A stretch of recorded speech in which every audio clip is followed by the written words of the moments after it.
क्या हो अगर मैं आपसे कहूं कि जिसे आज आप क्लिनिकल डिप्रेशन समझकर हार मान चुके हैं, वो कोई बीमारी नहीं है, बल्कि वो एक ऐसा गहरा मनोवैज्ञानिक युद्ध है जिसे आप अर्जुन की तरह अपने ही दिमाग में लड़ रहे हैं। अगर आप भी अपने दिमाग के इस युद्ध को जीतना चाहते हैं, अपने भीतर के कंफ्यूजन को क्लैरिटी में बदलना चाहते हैं और हमारे साथ इस जीवन बदलने वाले सफर पर आगे बढ़ना चाहते हैं, तो इस चैनल को अभी सब्सक्राइब करके हमारी इस खोज का हिस्सा बने, क्योंकि आज की ये वीडियो आपके भीतर के सोए हुए अर्जुन को जगाने वाली है और आपके जीने का पूरा नजरिया हमेशा के लिए बदलने वाली है। जरा अपनी आंखें बंद कीजिए और कल्पना कीजिए, एक बहुत बड़ा मैदान है, दोनों तरफ लाखों सैनिक खड़े हैं, हवा में उड़ते हुए झंडे हैं, हाथियों की चिंगाड़ है, घोड़ों की टापें हैं और नगाड़ों की गूंज से आसमान कांप रहा है। यह इतिहास का सबसे बड़ा युद्ध क्षेत्र है, कुरुक्षेत्र।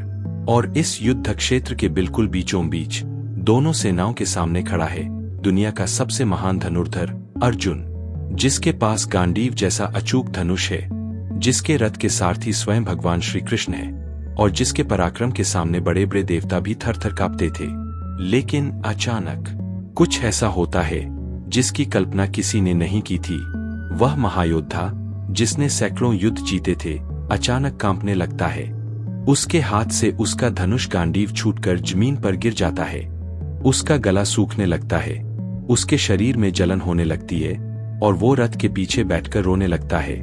वह रोते हुए कृष्ण से कहता है, हे कृष्ण, मेरे पैर आगे बढ़ने से इनकार कर रहे हैं, मेरा दिमाग पूरी तरह सुन्न हो चुका है, मुझे इस युद्ध में अपनी कोई जीत नहीं दिख रही, मुझे सिर्फ विनाश दिख रहा है, मैं नहीं लड़ सकता। क्या आपको अर्जुन की यह हालत जानी पहचानी नहीं लगती? जरा सोचिए, हर सुबह जब आपका अलार्म बजता है और आप बिस्तर से उठने की कोशिश करते हैं, तो क्या आपके पैर भी भारी महसूस नहीं होते? क्या आपके सीने में भी एक अजीब सा घबराहट का गोला नहीं बनता? क्या आपका गला भी सूखा हुआ महसूस नहीं होता जब आप उस परीक्षा, उस इंटरव्यू या उस मुश्किल काम के बारे में सोचते हैं जो आपके सामने खड़ा है? आप कुरुक्षेत्र के मैदान में नहीं खड़े हैं, लेकिन आपके सिर के भीतर रोज सुबह एक कुरुक्षेत्र सज जाता है। आपके अपने सपने, आपके परिवार की उम्मीदें, समाज का दबाव, असफल होने का डर और दूसरों से आगे निकलने की होड़, ये सब मिलकर आपके दिमाग के भीतर एक ऐसा चक्रव्यूह बना देते हैं जहां आप अर्जुन की तरह बिल्कुल लाचार महसूस करते हैं। और यहीं पर हमारा समाज सबसे बड़ी गलती करता है। जैसे ही कोई युवा इस मानसिक लाचारी को महसूस करता है, समाज उसे तुरंत एक ठप्पा दे देता है, ये तो डिप्रेस्ड है, इसके बस की कुछ नहीं है, ये कमजोर है। खुद वो इंसान भी यह मानने लगता है कि उसके दिमाग में कोई केमिकल लोचा हो गया है और वो कभी इस दलदल से बाहर नहीं आ पाएगा।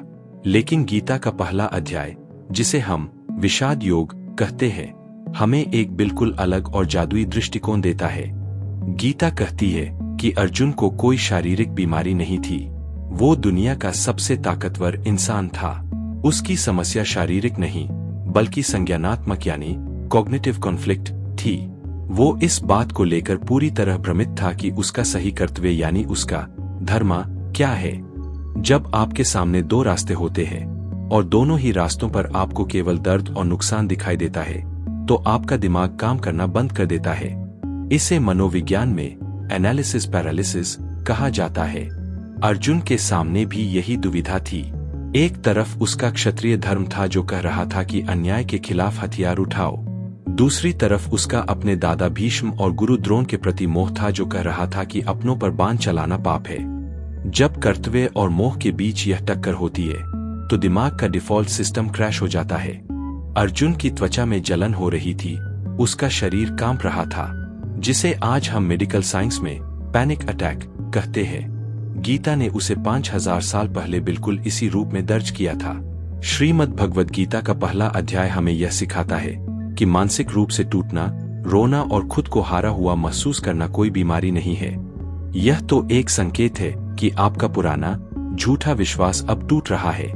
यह इस बात का सबूत है कि आप सचमुच अपने जीवन को लेकर गंभीर हैं। लेकिन यहाँ आकर एक बहुत बड़ा मोड़ आता है। जब अर्जुन पूरी तरह टूटकर रथ के पीछे बैठ गया, तो उसे लगा कि शायद कृष्ण उसे गले लगाएंगे, उसे सांत्वना देंगे, उसे कहेंगे कि हाँ पार्थ, तुम ठीक कह रहे हो, चलो यहाँ से भाग चलते हैं। लेकिन भगवान कृष्ण ने ऐसा कुछ नहीं किया। वे अर्जुन की इस हालत को देखकर धीमे से मुस्कुराए और उन्होंने शांत रहने के बजाय अर्जुन के चेहरे पर सीधे एक ऐसा कठोर शब्द दे मारा जिसने अर्जुन के पूरे अहंकार के परखच्चे उड़ा दिए। एक ऐसा कड़वा सच जिसने अर्जुन को भीतर तक हिलाकर रख दिया। आखिर क्या था वो एक कठोर शब्द जिसने दुनिया के सबसे महान धनुर्धर को रोने पर मजबूर कर दिया?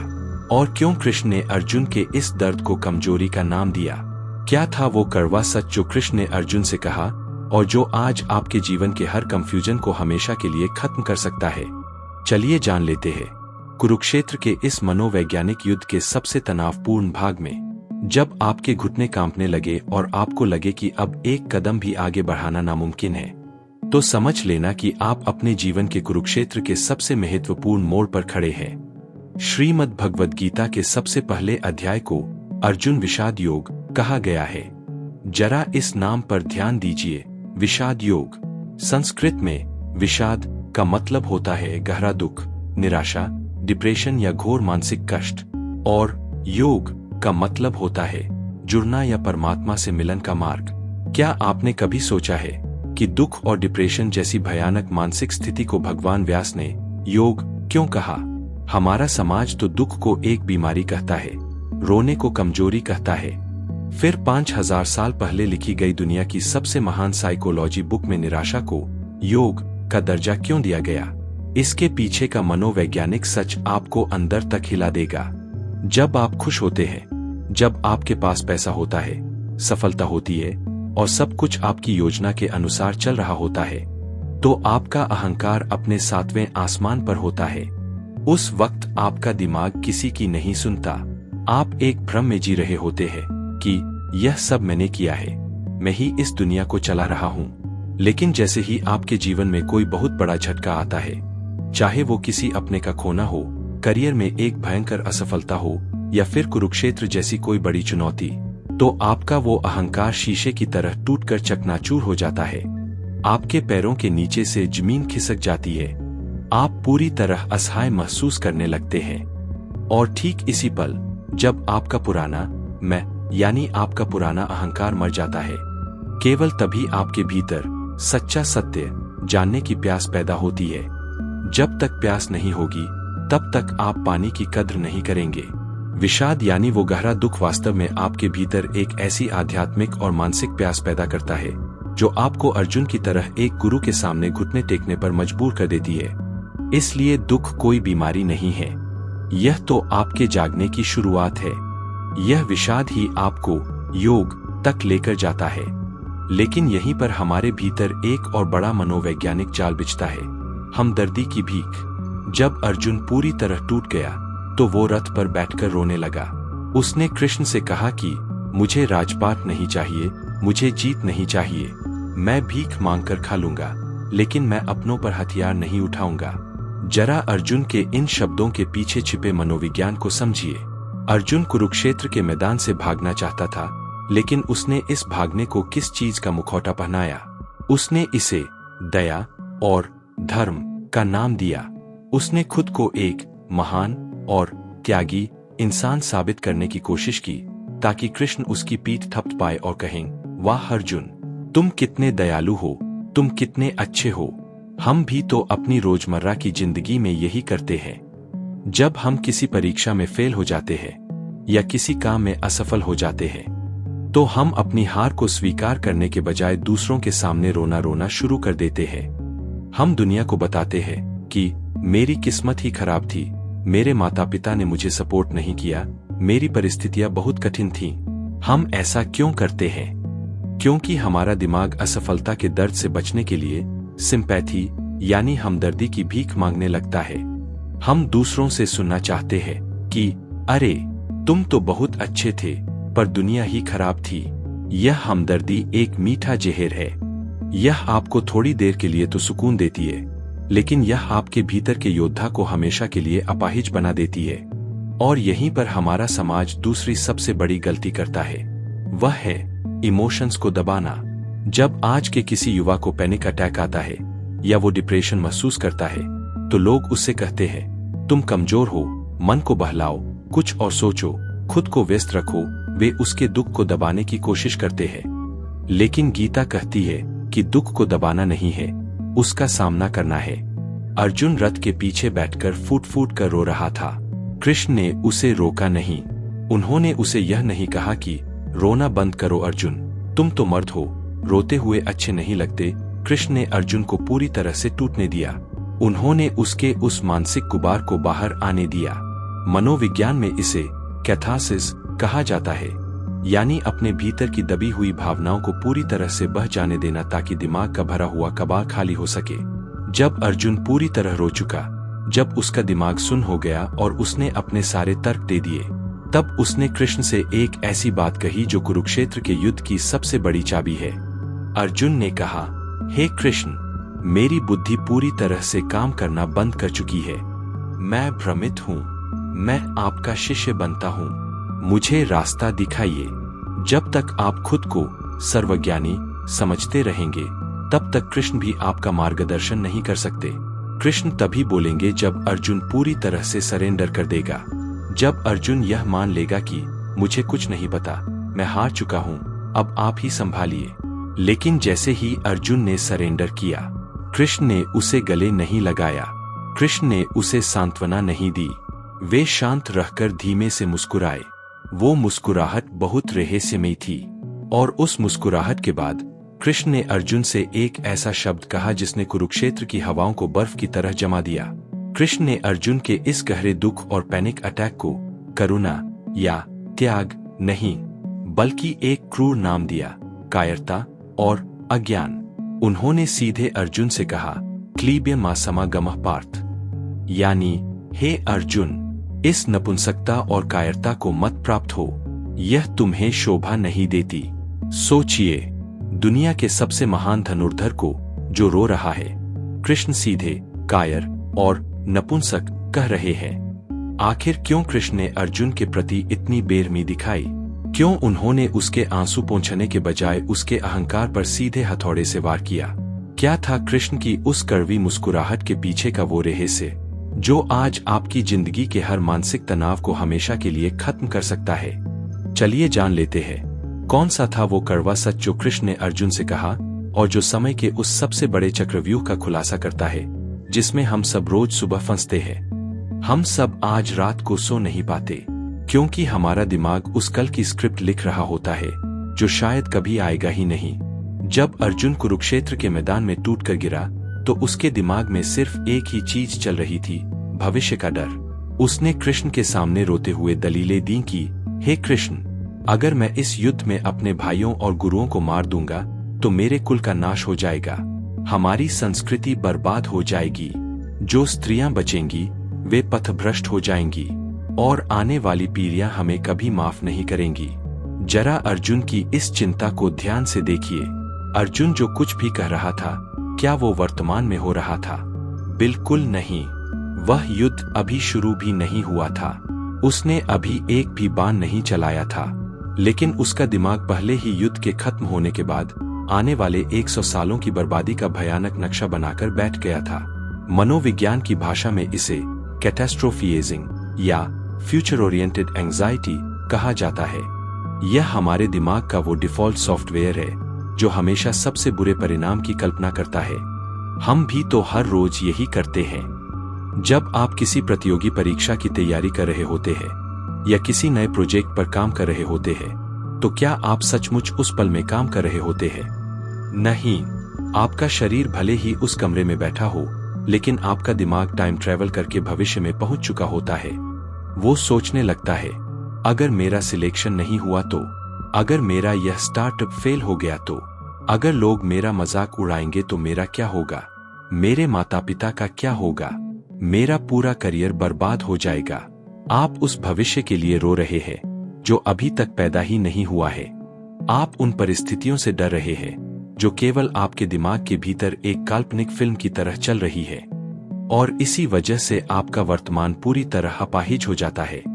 आप काम करना बंद कर देते हैं, आपकी एनर्जी खत्म हो जाती है और आप बिस्तर में मुंह छिपाकर सो जाते हैं। लेकिन जब अर्जुन ने अपनी यह लंबी चौड़ी दलीलें कृष्ण के सामने रखीं, तो कृष्ण ने उसे कोई सांत्वना नहीं दी।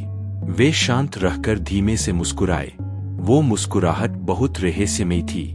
उन्होंने अर्जुन से एक ऐसी बात कही जो कुरुक्षेत्र की हवाओं को बर्फ की तरह जमा देने के लिए काफी थी।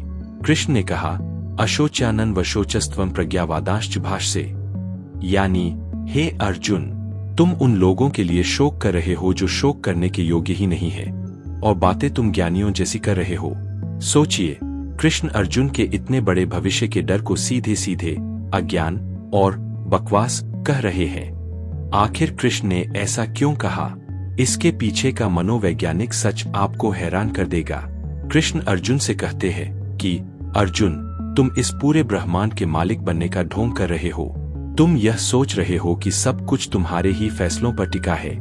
तुम खुद को कर्ता मान चुके हो। कृष्ण ने अर्जुन को उस शाश्वत सत्य से परिचित कराया जिसे गीता में सांख्य योग कहा गया है।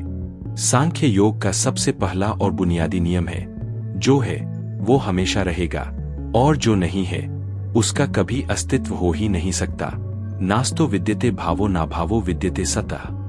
कृष्ण अर्जुन को समझाते हैं कि तुम जिन भीष्म और द्रोण की मौत के डर से कांप रहे हो, वे शरीर नहीं है, वे आत्मा है। जैसे इस शरीर में बाल्यावस्था, युवावस्था और वृद्धावस्था आती है, ठीक वैसे ही मृत्यु के बाद यह आत्मा दूसरा शरीर धारण कर लेती है। इसमें धीर पुरुष कभी मोहित नहीं होते। जरा इस बात को आज के संदर्भ में समझिए। हमारा दिमाग क्यों डरता है? क्योंकि हमें लगता है कि जो चीज आज हमारे पास है, चाहे वो हमारा करियर हो, हमारा पैसा हो, हमारा कोई खास रिश्ता हो या हमारी पहचान हो, अगर वो खो गई तो हम मिट जाएंगे। लेकिन गीता कहती है कि इस दुनिया में कुछ भी स्थायी नहीं है। परिस्थितियां, सफलता, असफलता, सुख और दुख, ये सब मौसम की तरह आते जाते रहेंगे। इन्हें बदलने से आप नहीं रोक सकते। अगर आप आज किसी बड़ी असफलता से टूट चुके हैं, तो याद रखिए कि यह असफलता भी स्थायी नहीं है। और अगर आप आज सफलता के 7वें आसमान पर है, तो याद रखिए कि यह सफलता भी हमेशा के लिए नहीं रहने वाली। जब आप इस बात को गहराई से स्वीकार कर लेते हैं, तो आपका दिमाग भविष्य को कंट्रोल करने की उस अंधी जिद को छोड़ देता है। कृष्ण अर्जुन से कहते हैं, अर्जुन, तुम जो भविष्य की इतनी चिंता कर रहे हो, क्या तुम सचमुच समय के चक्र को बदल सकते हो? भीष्म, द्रोण और ये सारे योद्धा, ये सब तो समय के इस महाप्रवाह में पहले से ही बह चुके हैं। तुम तो सिर्फ एक माध्यम हो। मनोविज्ञान में इसे लोकस ऑफ कंट्रोल कहा जाता है। जब तक आप उन चीजों को कंट्रोल करने की कोशिश करेंगे जो आपके हाथ में नहीं है, जैसे भविष्य का परिणाम या दूसरों के विचार, तब तक आप केवल एंजाइटी और डिप्रेशन ही कमाएंगे। लेकिन जैसे ही आप अपना ध्यान केवल उस चीज पर केंद्रित करते हैं जो आपके हाथ में है, यानी आपका वर्तमान कर्म, आपका सारा तनाव भाप बनकर उड़ जाता है। कृष्ण अर्जुन को समझाते हैं कि भविष्य एक काल्पनिक परछाई की तरह है। यदि आप परछाई को पकड़ने भागेंगे तो कभी नहीं पकड़ पाएंगे, लेकिन अगर आप खुद को पहचान लेंगे तो परछाई अपने आप आपके पीछे पीछे चलेगी। अर्जुन ने कृष्ण की इस सांख्य दर्शन की गहरी बात को सुना। उसका सुन पड़ा दिमाग थोड़ा सा हिलने लगा। उसे समझ आने लगा कि वो जिस फ्यूचर की चिंता में रो रहा था, वो केवल उसके अहंकार की एक चाल थी जो उसे उसकी जिम्मेदारी से दूर भगाना चाहती थी। लेकिन तभी अर्जुन के मन में एक नया और बहुत ही खतरनाक सवाल उठा। एक ऐसा सवाल जो आज का हर युवा खुद से पूछता है जब वो गीता की इस फिलॉसफी को सुनता है। अर्जुन ने सोचा, अगर भीष्म और द्रोण सचमुच कभी नहीं मरते, अगर सब कुछ पहले से ही तय है, और अगर भविष्य का परिणाम मेरे हाथ में है ही नहीं, तो फिर मैं युद्ध क्यों करूं? मैं क्यों इतनी मेहनत करूं? मैं क्यों हथियार उठाऊं? क्या सब कुछ भाग्य पर छोड़कर हाथ पर हाथ धरकर बैठ जाना ही समझदारी नहीं है? यह सवाल बहुत ही गहरा और पेचीदा था। अगर आप भी यही सोच रहे हैं कि जब परिणाम हमारे हाथ में नहीं है तो काम करने की जरूरत ही क्या है, तो ठहरिए, क्योंकि इस सवाल का जो जवाब कृष्ण ने दिया, उसने पूरी दुनिया के वर्क एथिक्स को हमेशा के लिए बदल दिया। एक ऐसा जवाब जो आज के हर कॉर्पोरेट एम्प्लॉय, हर स्टूडेंट और हर भटके हुए इंसान के लिए इस ब्रह्मांड का सबसे बड़ा लाइफ मैनेजमेंट सीक्रेट है। आखिर क्या था कृष्ण का वो जवाब जो कर्म के उस सबसे जादुई और रहस्यमयी सूत्र की ओर ले जाता है, जिसे हम कर्म योग कहते हैं? और क्यों कृष्ण ने कहा कि परिणाम के पीछे भागना ही आपकी असफलता की सबसे बड़ी गारंटी है? जानेंगे कुरुक्षेत्र के इस मनोवैज्ञानिक युद्ध के सबसे क्रांतिकारी भाग में, जिसे आप अपना प्यार या अपनी जिम्मेदारी कहते हैं। गीता के अनुसार वो वास्तव में एक मानसिक बीमारी है जो आपको अंदर से खोखला कर रही है। सुनने में यह बात आपको बहुत कड़वी और शायद थोड़ी क्रूर लग सकती है, क्योंकि हमारे समाज ने हमें हमेशा यही सिखाया है कि किसी से अत्यधिक लगाव रखना, उनके लिए अपनी खुशियों को कुर्बान कर देना और उनके बिना खुद को अधूरा महसूस करना ही सच्चा प्रेम है।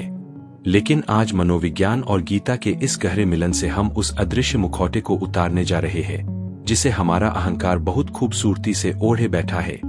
जब अर्जुन ने कुरुक्षेत्र के मैदान में अपने धनुष को नीचे गिराया तो उसके आंसू केवल भीष्म और द्रोण की मृत्यु के डर से नहीं बह रहे थे। उसके आंसुओं के पीछे एक बहुत ही गहरा मनोवैज्ञानिक भ्रम छिपा था, जिसे गीता की भाषा में मोह और राग कहा जाता है। जरा अर्जुन की उस मानसिक स्थिति को देखिए। सामने खड़े थे पितामह भीष्म, जिन्होंने उसे अपनी गोद में खिलाया था। सामने खड़े थे गुरु द्रोणाचार्य, जिन्होंने उसे दुनिया का सबसे श्रेष्ठ धनुर्धर बनाया था। अर्जुन का पूरा अस्तित्व, उसकी पहचान, उसका गौरव इन दो लोगों के इर्द गिर्द बुना हुआ था। अर्जुन के दिमाग ने खुद से एक अनकहा झूठ बोल दिया था, अगर भीष्म नहीं रहे, अगर गुरु द्रोण नहीं रहे, तो मैं भी कुछ नहीं रहूंगा। मेरी जीत, मेरा राज्य, मेरी प्रसिद्धि सब मिट्टी के समान हो जाएगी। मनोविज्ञान की आधुनिक भाषा में इसे कोडिपेंडेंसी या इमोशनल डिपेंडेंसी, भावनात्मक निर्भरता कहा जाता है। यह एक ऐसी मानसिक स्थिति है जहां आप अपनी खुशी, अपनी शांति और अपने पूरे अस्तित्व की चाबी किसी दूसरे इंसान के हाथ में सौंप देते हैं। हम भी तो अपनी रोजमर्रा की जिंदगी में हर पल यही कर रहे हैं। जब आप किसी से बेइंतहा प्यार करने का दावा करते हैं तो जरा अपने दिल पर हाथ रखकर ईमानदारी से पूछिए, क्या वो प्रेम सचमुच निस्वार्थ है, या फिर वो आपके भीतर की गहरी असुरक्षा है जो उस इंसान को खोने के डर से कांप रही है। जब आप सोचते हैं कि अगर यह इंसान मेरी जिंदगी से चला गया तो मैं जी नहीं पाऊंगा, या अगर मेरे माता पिता ने मेरी बात नहीं मानी तो मेरा सब कुछ खत्म हो जाएगा, तो वास्तव में आप प्रेम नहीं कर रहे हैं। आप उस इंसान से अटैच हो चुके हैं, और यही अटैचमेंट आपके दिमाग को एक कांच का नाजुक महल बना देता है। एक ऐसा महल जो बाहर से बहुत खूबसूरत और आलीशान दिखता है, लेकिन जिंदगी की एक भी कड़वी सच्चाई की ठोकर लगते ही तिनका तिनका होकर बिखर जाता है। गीता हमें प्रेम और मोह के बीच का वो जादुई अंतर सिखाती है जिसे समझना आज के हर युवा के लिए सबसे जरूरी लाइफ लेसन है। प्रेम मुक्त करता है। प्रेम में कोई शर्त नहीं होती, कोई अधिकार नहीं होता। प्रेम उस बहती हुई नदी की तरह है जो किनारे को बिना नुकसान पहुंचाए चुपचाप बहती रहती है। लेकिन मोह बांधता है। मोह में एक कंट्रोलिंग बिहेवियर, नियंत्रण करने की आदत होती है।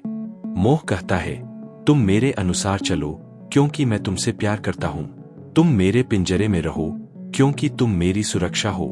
जब अर्जुन कुरुक्षेत्र की भूमि पर खड़ा होकर अपनी दलीलें दे रहा था तो कृष्ण ने उसके इसी मोह के चक्रव्यूह को भांप लिया था।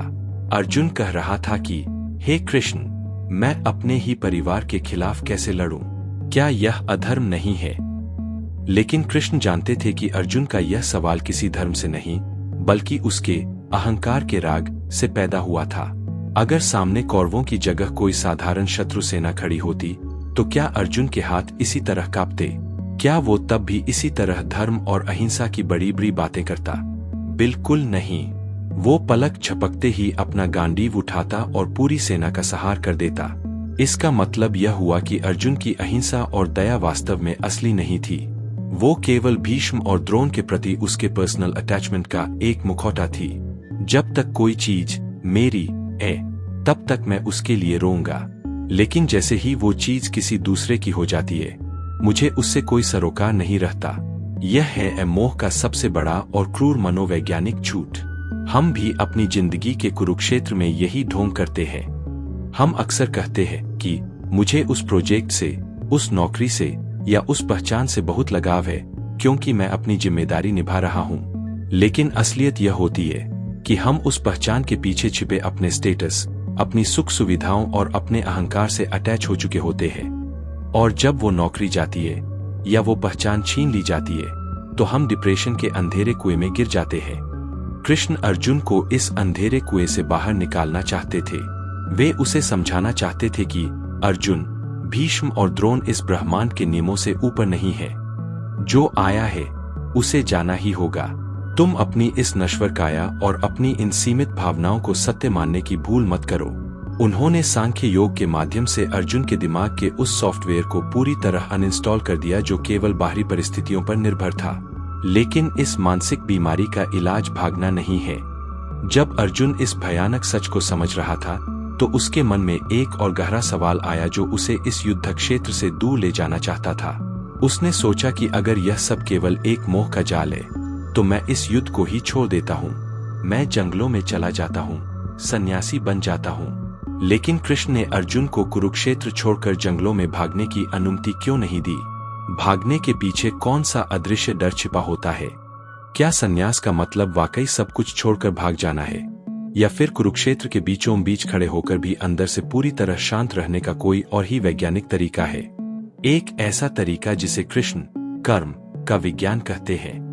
आखिर क्या था कृष्ण का वो अगला क्रांतिकारी कदम जो आज के हर उस इंसान के लिए अंतिम मार्गदर्शक है जो अपनी परिस्थितियों से भागकर कहीं दूर छिप जाना चाहता है?